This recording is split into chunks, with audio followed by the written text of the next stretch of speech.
Do we know if Zelensky does drugs? We don't, because we don't spend our days around the Ukrainian president. But what do we know about this claim? It comes from the 2019 presidential campaign in Ukraine, because Zelensky's opponent back then was indirectly accusing him of doing drugs. So what did Zelensky do? He went to an independent lab, he did a drug test, and the test showed no traces of drugs in Zelensky's blood.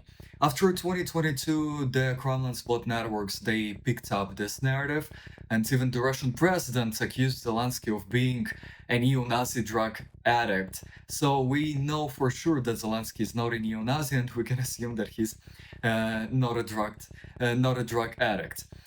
So why do they spread this narrative? They spread this narrative to make you associate the Ukrainian president with drugs, with weapons smuggling, with human trafficking, because those are the claims that they spread about Zelensky.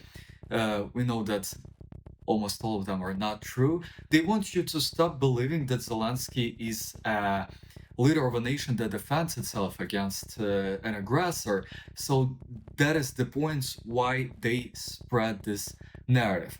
At the same time, it's not the first narrative of this kind that the Kremlin spreads about Zelensky, and that's just their tactics of flooding the zone, of spreading fake claims about the Ukrainian president to undermine the international support for Ukraine.